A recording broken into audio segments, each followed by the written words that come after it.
Hi, welcome to Open Hand Farm. I am trying to use up cranberries that I bought at the store. I had some projects I wanted to do with them. I want to do some fermented cranberries, and I also want to ferment some cranberries in honey. So those are two different kinds of ferments. So let's get busy.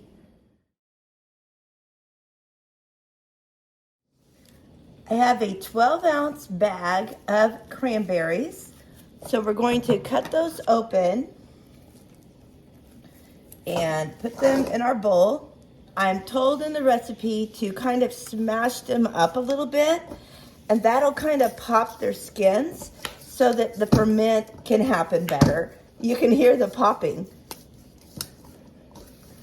I don't know that I want them actually smashed, but their skins need to be opened a little bit.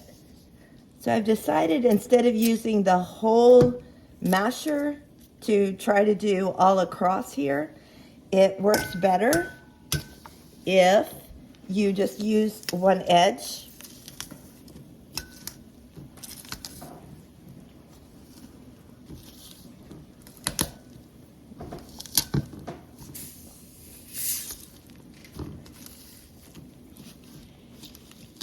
Okay, we're gonna put these into a wide mouth jar.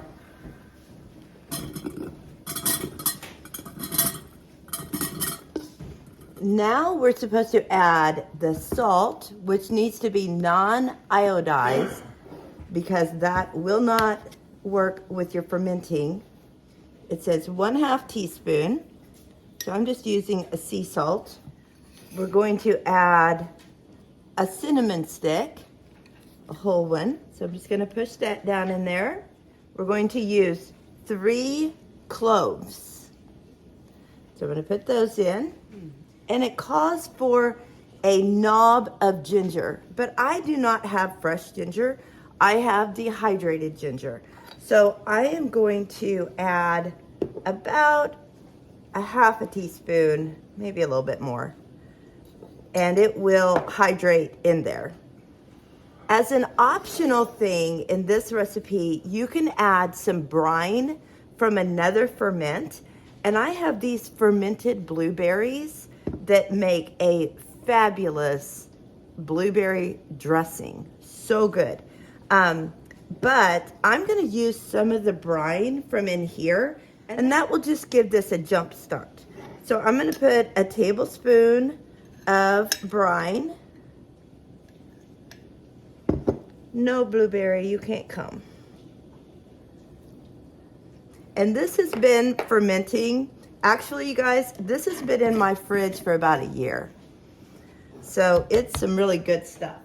Okay, we're also going to add some orange juice into this. So I'm going to just roll this orange and bring its juices out.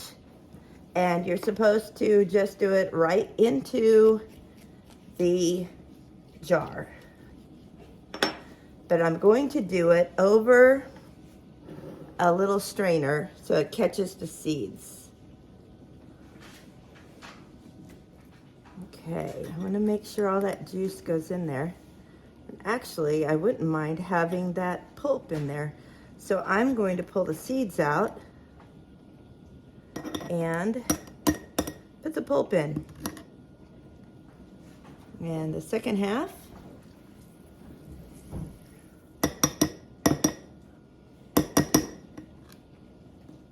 Now the last thing we're going to add is some raw honey. Now I know I said that I wanted to ferment some in honey. This is not the same. This is just adding raw honey to this ferment. So we add 2 tablespoons. It's a little thick, but it will thin out as it ferments. And this sugar will feed the ferment as well. Now we are going to add water.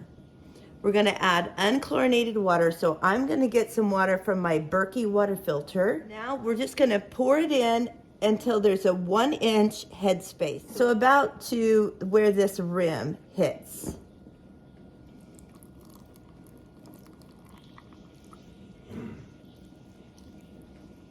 Okay, we need to put a lid on it and shake it to make sure everything is incorporated.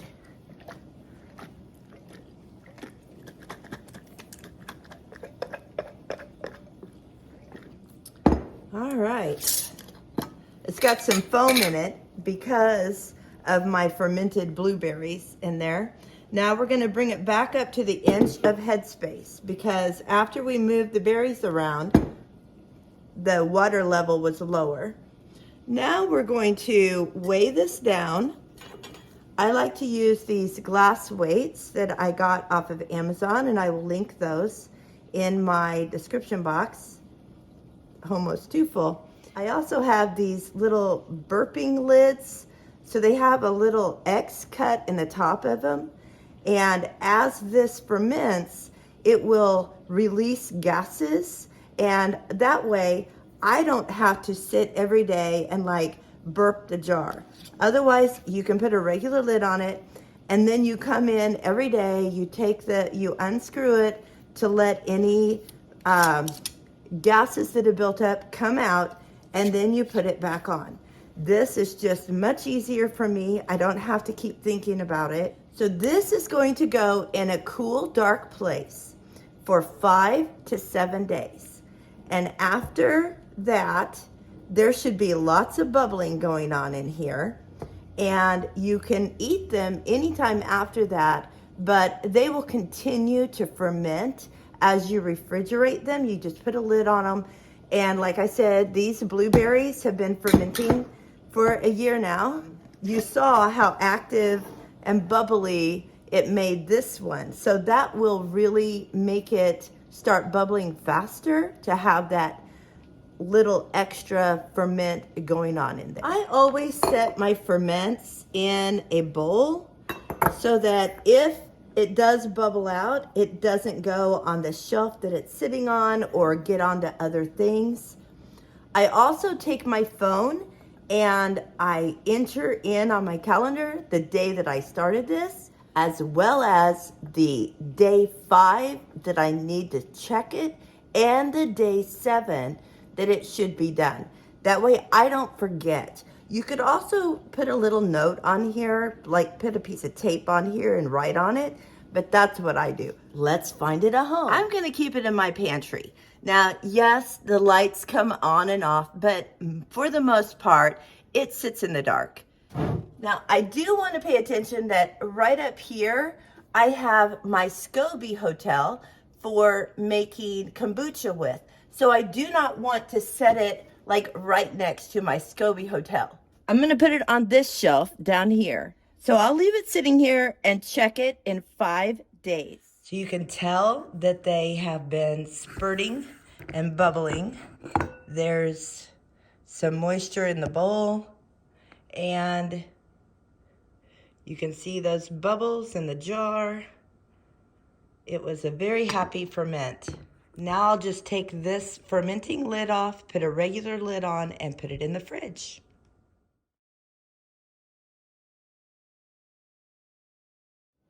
Okay, now we're going to make some honey that is fermented along with the cranberries.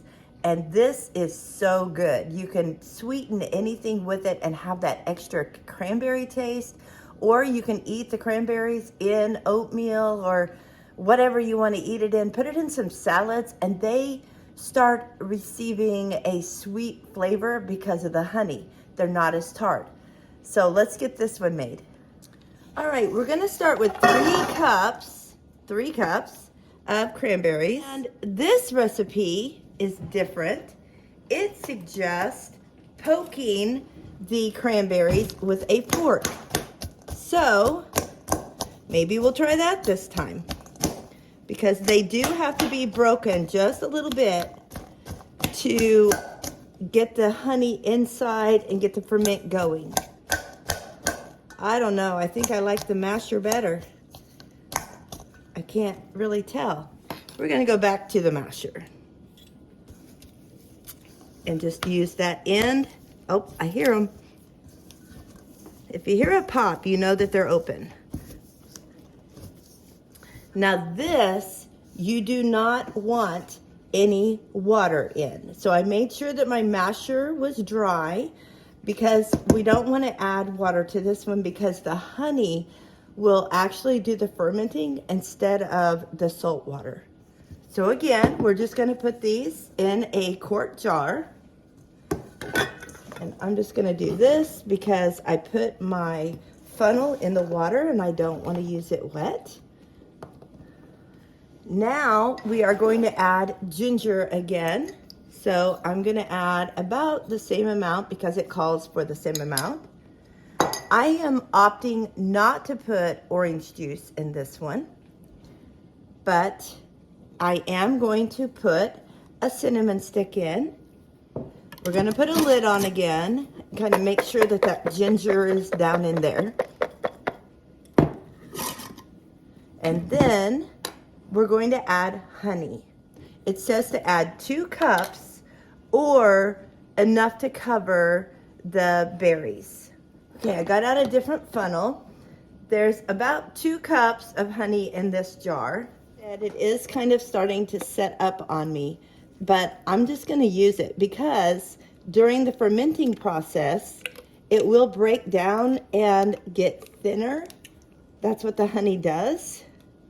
So I don't feel bad putting it in here. But I am going to have to kind of mix it up as I go.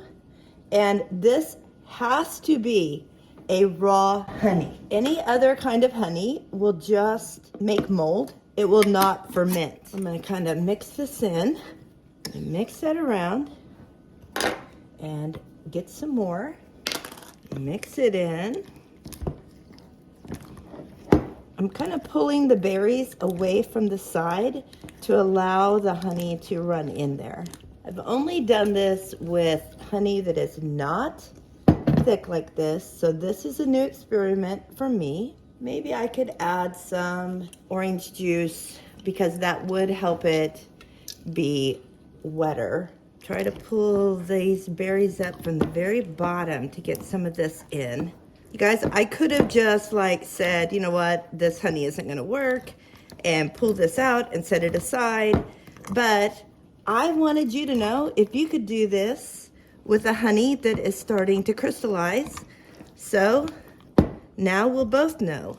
I'm trying to get way down deep. I think we're getting there. And like I said, as this ferments, the honey will get looser and go down in and around the berries even better. My berries are covered, but I do have some room that I could add some more honey. I'm gonna stir it one more time with my knife so that you can see what's going on here. This ferment is not like a saltwater brine ferment in that we're not going to just cover it up and walk away. We have to shake this and turn it upside down every 2 days or so. I have a white plastic lid that I like to use, and it comes with a little rubber gasket in it. I got these on Amazon, and I will leave a link in the description box, but that way it's sealed well so that when I turn it upside down, I don't have to worry about it spilling out. If your honey is wetter than this, you will at this point shake it up really well. Then you will put it in a cool, dark spot, just like we did the other one, except you're going to just loosen that lid a little and just leave it there. So you will want to put this somewhere that people aren't going to just like grab that and think that it's a jar that they can just pick up, because they might end up spilling the whole thing. So I'm always careful where I put this one.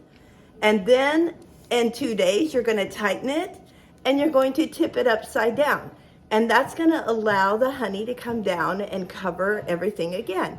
And then you're going to put it right side up again and loosen the lid.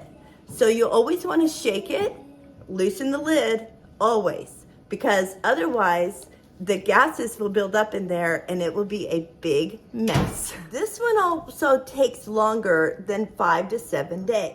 You will start to see bubbles forming in a couple of weeks, but you will want this one to ferment for about a month. When the bubbles start, if you want to eat some of the cranberries, that's fine. But let me tell you, they are so much better after a month because they start to taste sweeter because of the honey. So it would be a month for this ferment. And that whole month, every other day, you're shaking it up and then loosening the lid to keep it on your shelf. You can see that that honey has really loosened up. When I shake it, it actually shakes. And look at all those bubbles. Really big, nice bubbles and movement all through that. And that's what you want. Thanks so much for coming along as I was able to go ahead and use these cranberries. But you might be asking, why? Why use the cranberries? Well, cranberries are really good for you. And they contain nutrients to help your body to ward off infections and boost your overall health. And you get the highest level of nutrition when you eat the cranberry whole. So that's why I chose to leave the cranberry whole in a couple of those different fermentations.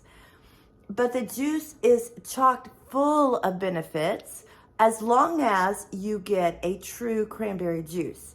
Now, there's a lot of cranberry cocktails out there, so read the label on the back of the container. You don't want one that has sugars and stuff like that added. Now, you may have heard that drinking cranberry juice can help with a urinary tract infection, and that is true also, but it's not the only benefit.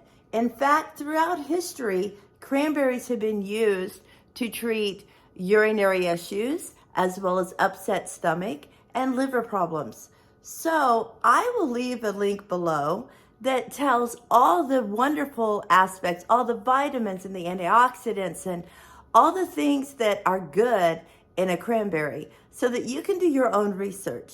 I just know that I love eating them and they're good for me. Thanks again for coming along. Let me know if you try one of these recipes, which will be linked below in the description box. I would love to hear if you are a cranberry fanatic like I am. If you're new here, thanks a lot for coming along, and be sure and come back. I have several different types of videos. We live on 1.5 acres and have a little homestead. Nothing big and crazy, but we're always learning something, and I would love for you to learn as I go through my learning process as well. Until next time, blessings on you and yours.